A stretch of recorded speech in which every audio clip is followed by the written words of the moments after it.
Oke, halo Sobat Modif. Jumpa lagi dengan Alung di Berkat Raja, Inspirasi Modifikasi. Tagline kita adalah, punya mobil lama, jangan dijual tapi di-upgrade saja. Kali ini kita tidak membahas atau review upgrade mobil, tapi kali ini kita mau sharing mengenai worth it nggak sih mobil yang usia 3-5 tahun itu dijual. Saya ceritakan background saya dulu sebelumnya. Saya kurang lebih dari 2010 sampai 2019 saya ada di dealer mobil. 2010 sampai 2017 saya ada di dealer Toyota. Kemudian 2017 sampai 2019 saya di dealer Wuling, dan 2019 sampai 2020 saya ada di dealer Honda. Jadi ya kurang lebih hampir 10 tahun berarti ya. Dulu kita itu memang selalu mengedukasi customer. Saya dulu sebagai di dunia sales, kita sering mengedukasi customer.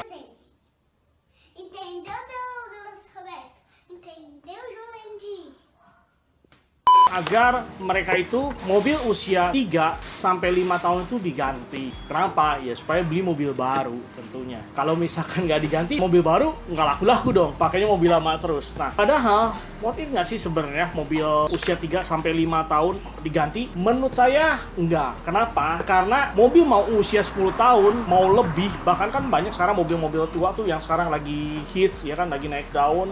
Usia tahunnya berapa? Misalkan tahun 90-an, malah tahun 90 ke sana ya, ke 80-an. Itu lagi hit. Dan mobil itu terbukti masih hidup-hidup aja. Jadi nggak ada masalah sebenarnya untuk mobil-mobil yang udah usia 5 tahun, 10 tahun, atau 15 tahun ke atas. Nggak ada masalah. Yang harus di-maintain atau di-manage itu adalah masalah perawatan. Jadi nggak ada masalah. Nah, yang mau saya bahas sekarang saat ini adalah penurunan biaya. Kalau misalkan Sobat Modif punya mobil, anggaplah punya mobil Fortuner baru pakai 5 tahun, 3 tahun, 5 tahun, kemudian jual. Berapa sih biaya yang harus dikeluarkan atau harus menambah untuk beli mobil baru lagi? Saya mau sharing di sini. Ini tidak ada rumus paten ya. Hanya saja dulu waktu saya zaman sales, pertama jadi sales, kan banyak tuh customer minta tukar tambah mobil. Kemudian karena kadang nanya ke sama showroom mobil, terus showroom mobil itu kan kalau misalnya ditanya terus nggak jadi, lama-lama saya nggak enak juga.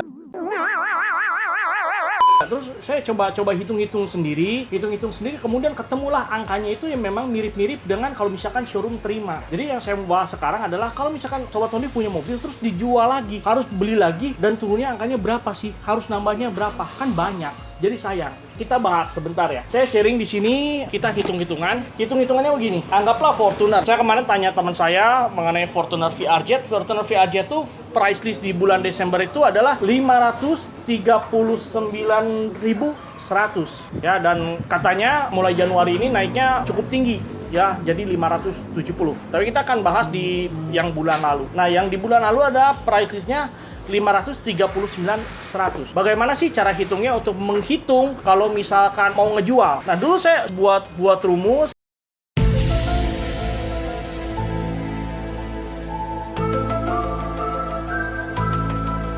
Kemudian ketemulah angka-angkanya, tapi ini bukan patokan asli ya, bukan patokan, karena untuk ancang-ancang.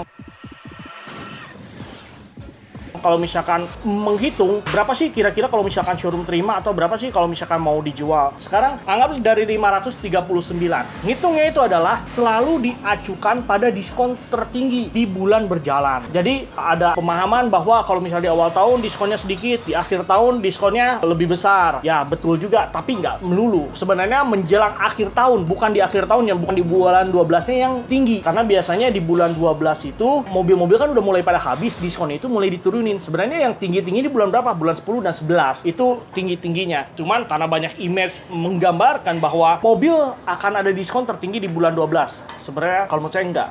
Karena biasanya di bulan 12 kita agak turun lagi diskonnya. Biasanya begitu. VRZ ini kemarin range diskonnya itu 15 sampai 20 juta di Desember. Di Desember itu 15 sampai 20 juta. Jadi dari price list ini kita kurangkan 15 juta deh ya. Sekarang ngitungnya bagaimana untuk memberikan perhitungannya. Nah, dari price list itu 539.100.000 dikurangin dulu 15 juta. Jadinya adalah 524.100. Jadi beli mobil baru di tahun 2021 itu harganya 524.100. Nah, beli mobil baru di tahun itu dan dijual lagi di tahun itu, ingat ngacunya pada price list, kemudian diskon baru dikurangin 10%. Jadinya 471 3.690. Jadi kalau misalkan sobat modif baru beli mobil di 2021, kemudian dijual lagi di tahun 2021, dia berkurang harganya 10%. Jadi kurang lebih di angka 471.690. Beli mobil di 2021, jual lagi di 2021. Harganya tadi yang setelah dikurangi diskon adalah 524.100, setelah dikurangi 10%.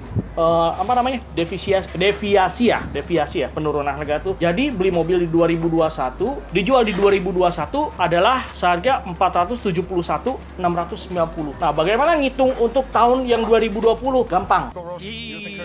Tinggal kurangin lagi 5%. Jadi kalau misalkan mobil tahun 2020 mau beli di tahun 2021, gambaran harganya biasanya kalau misalkan showroom terima, range harganya kurang lagi di angka 448.105.000. Maksudnya bagaimana? Jadi gini, kalau misalkan mau beli atau mau jual itu kan biasa banyak kan orang pakai patokannya OLX lah, mobil 123 dan segala macam. Misalkan kebanyakan yang jual itu adalah customer, harganya kadang suka naruh itu ketinggian. Showroom juga ada beberapa yang ketinggian. Tapi kalau misalkan showroom terima, kurang lebih harganya segini. Jadi kalau misalkan sobat mau jual mobil atau mau beli mobil, range harganya ngacunya dari sini. Nah, kalau misalkan showroom terima, kurang lebih yang unit tahun 2020 adalah 448 ya, mungkin 450-an something lah ya. Mungkin bisa kurang, bisa lebih. Ini bukan angka pasti, tapi sebagai patokan saja. Kemudian, kalau mobil tahun 2019, kurangin lagi 5% lagi. Ketemunya di angka 425.700. Kemudian, kalau misalkan tahun 2018, dikurangi lagi 5% lagi. Kurang lebih 404 juta. 400 sekian, kita bulatkan aja 500.000 ya, supaya gampang. Kemudian, bagaimana tahun 2017-nya? Kurangi lagi 5%. Ketemu di angkanya adalah, kalau 2017,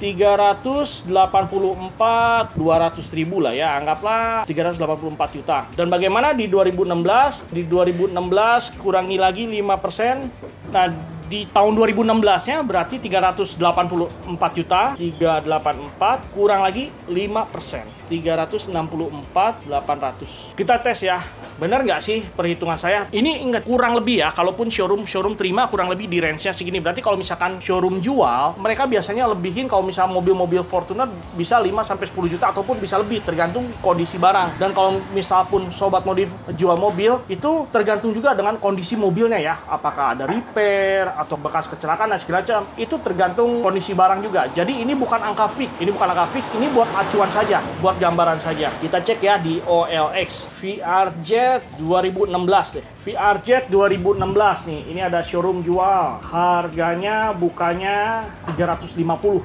Biasanya kalau harga bukanya 350, biasanya harga kredit, tapi di sini tidak ditulis harga kredit. Ini profilnya nggak kelihatan, kita coba lagi yang lain. Ada yang jual 375. Nah, ini showroom. Oke, nah kemudian ini ada yang mau jual 377 juta. Ini dari OLX, lokasinya Duren Sawit. Nah, ini harga cash 377 juta. Ya, ini 377 juta tahun 2016.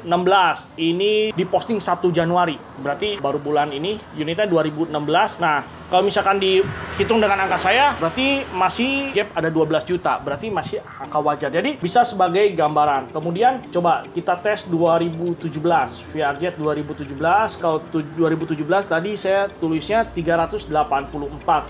Nah, ini ada yang buka harga kredit 385.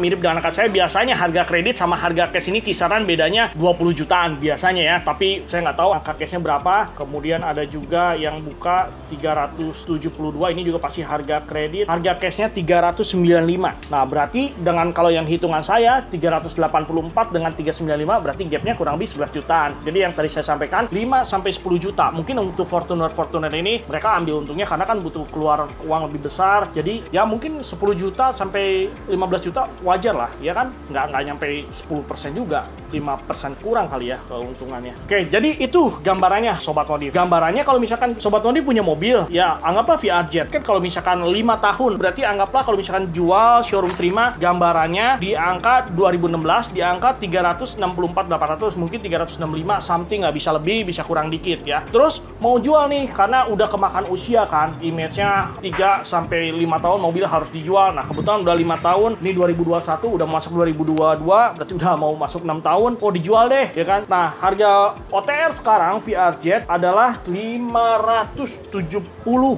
ya. Bisa dicek, berarti hampir 200 juta nambahnya. Worth it nggak? 3 tahun sampai 5 tahun mobil harus diganti. Yang sebenarnya nggak perlu. Kenapa saya bilang nggak perlu? Apa sih yang dikhawatirkan kalau mobil 3 sampai 5 tahun? Apa sih yang dikhawatirkan? Kaki-kaki. Kaki-kaki emang kalau misalnya diganti, satu set deh semuanya rusak, hancur gitu.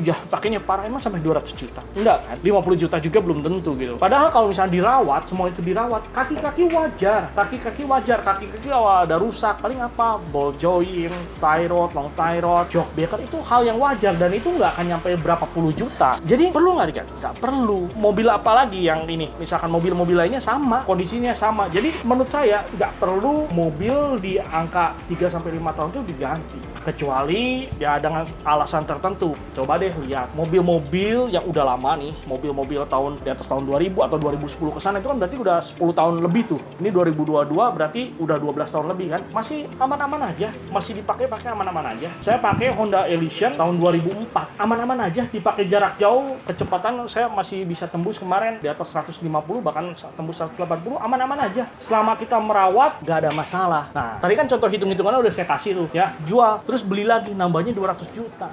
Worth it menurut saya, karena ya saya belum mampu jual beli seperti itu ya. Jual yang lama, beli lagi yang baru, jual lagi yang lama, beli lagi yang baru, saya belum mampu di situ. Tapi ya menurut saya juga, walaupun sobat modif punya uang, sayang lah. Solusinya apa? Ya upgrade.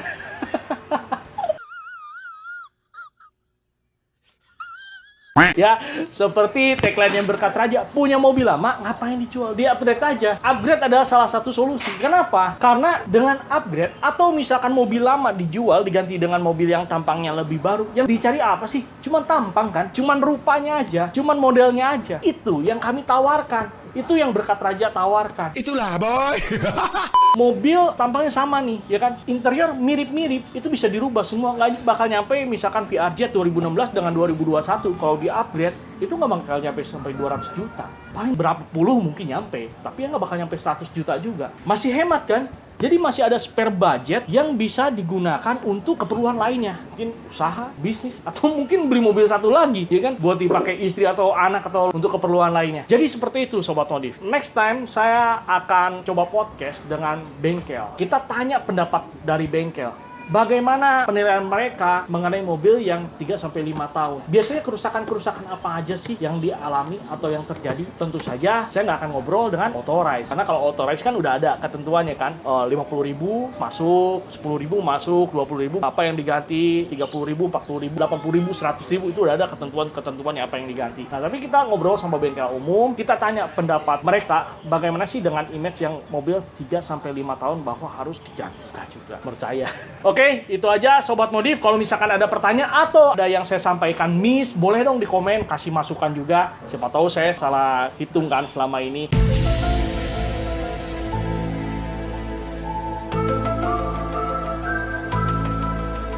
Karena waktu lalu saya ajarkan ke teman-teman saya juga.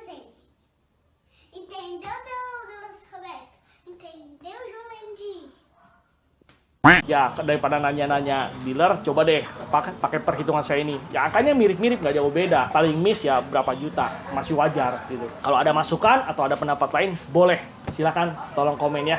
Oke, dan saksikan konten berikutnya. Kita akan bahas lagi mengenai pendapat dari bengkel, worth it nggak mobil 3-5 tahun diganti, dan biasanya setelah 3 tahun atau 5 tahun, apa aja sih yang biasanya suka ada kemungkinan yang harus diganti. Oke, itu aja. Thank you sudah menyaksikan video ini, dan jangan lupa yang belum subscribe, boleh di-subscribe. Dan notifikasi loncengnya dinyalakan, agar kalau misalkan ada video-video kita yang baru kita upload, langsung dapat notifikasinya. Ingat, punya mobil lama jangan dijual, tapi di-upgrade saja. Thank you Sobat Modif, see you!